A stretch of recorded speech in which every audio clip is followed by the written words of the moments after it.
Hello guys, I know it's been a while since I last did a video, and I said I was going to do more. As I said before, life happens.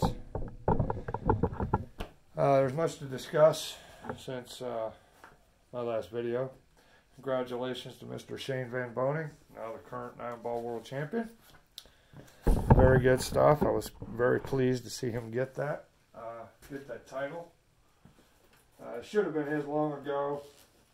Sometimes things just don't work out the way we expect them to. And that goes for Mr. Van Boening as well. As you can see, Matt's very busy here in the shop. He's got stuff everywhere, so you'll have to bear with me. A couple other things about fundamentals I wanted to talk about.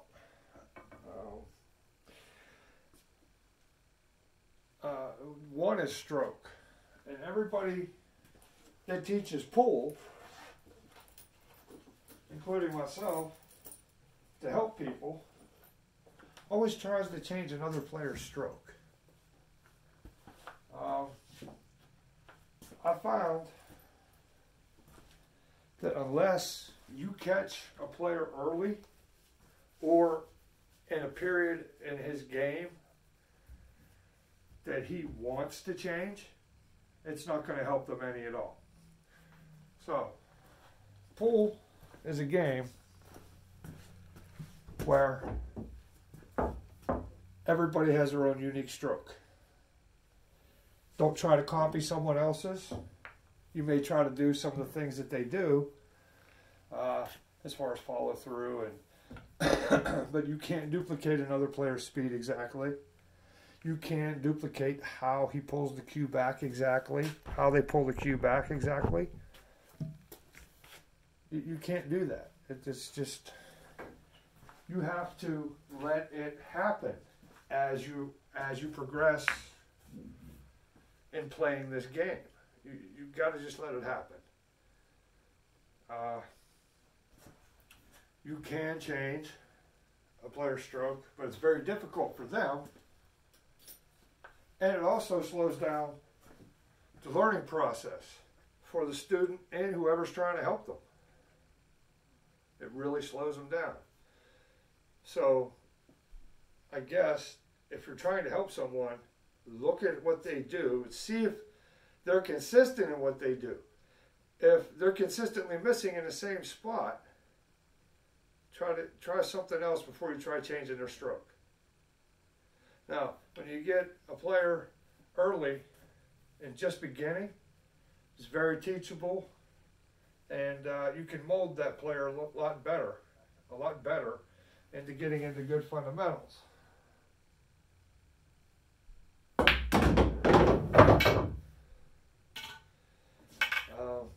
Yeah, but I'm going to quote Legend of Bagger Vance. I don't know if it's the exact words or not, but the perfect swing doesn't find you, or you don't find the perfect swing, it finds you. Okay, and it does. Perfect stroke doesn't, for you, finds you through hard work.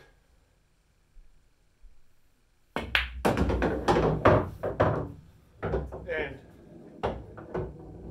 being consistent with what you do. Be consistent. And then, even if you're consistently missing, it can be fixed down the road. Things that you should change a player's stroke is this. I see a lot of this.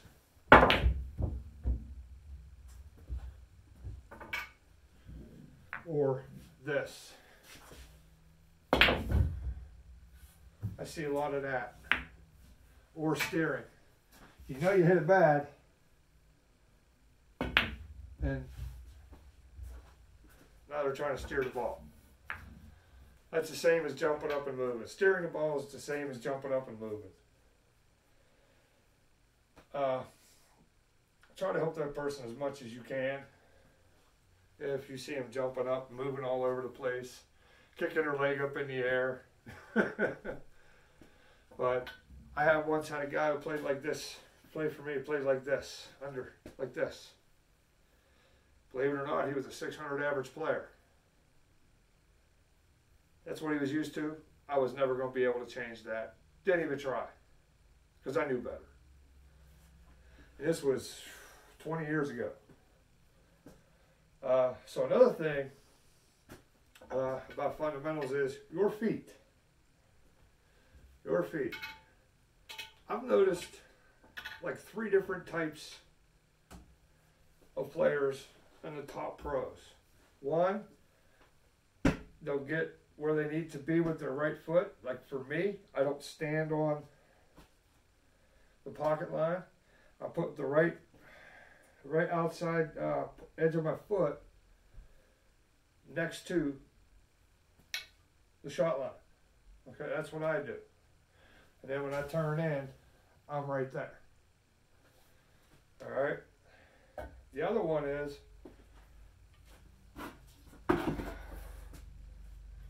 they stand way back. They get real straight. And Clint Catchy is very good for this. He'll stand way back. He'll take a step in, and he's there. And like I said, the one I use is the one a lot of pros use. They are where they are. They just step forward with their left foot and go. And they just turn into the ball. But Catchy also does this a lot. He'll come in, and then he'll come straight down in on it once he takes his step forward. Especially on longer shots. And I've seen Van Boening and all. I've seen them all do it.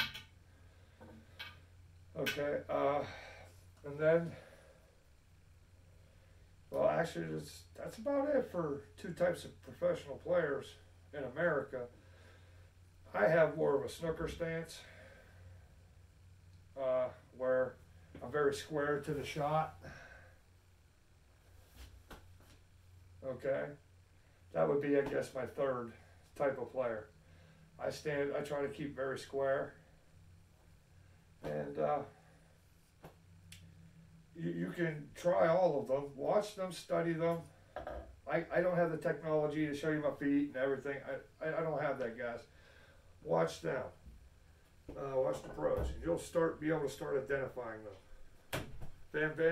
I'm the closest to, with how I get into the ball, to most traditional players. I find the line, I step in, and I shoot.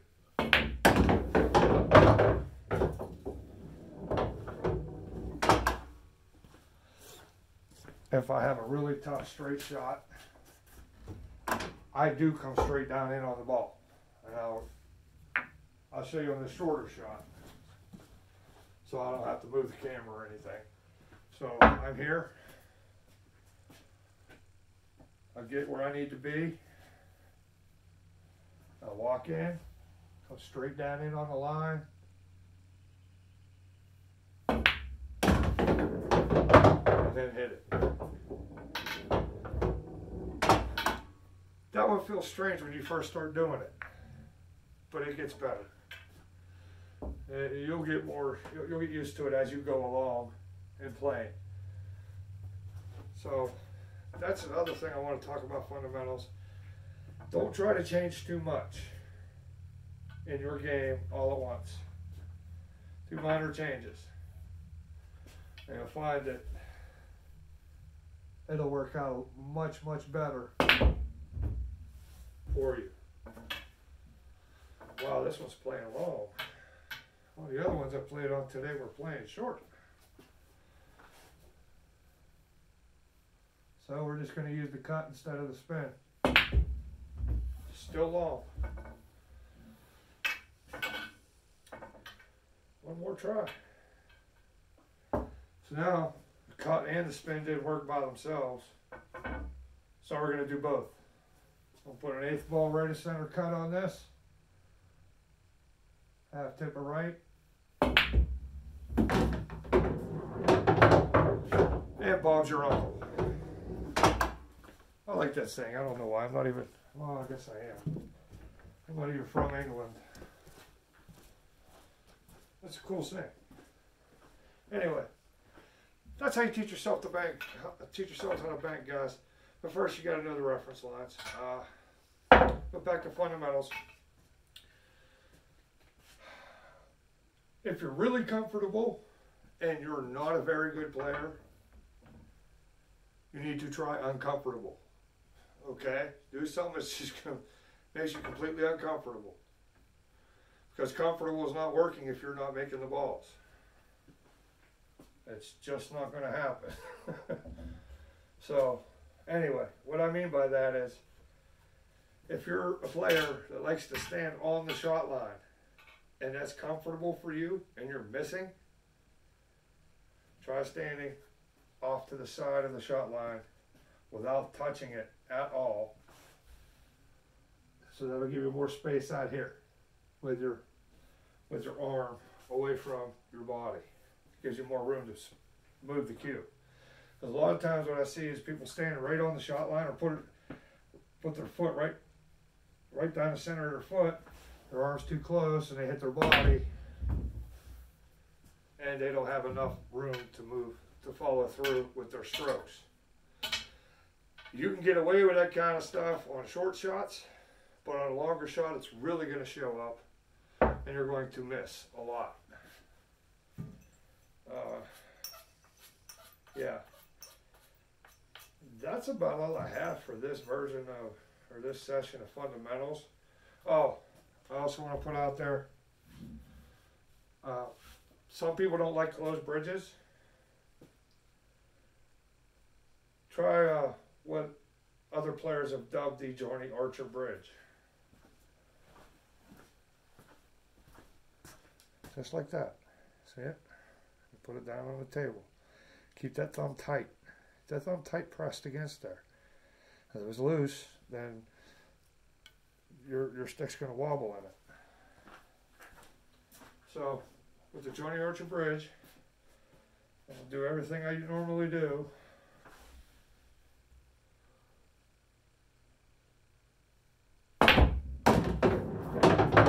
You don't get more stable than that.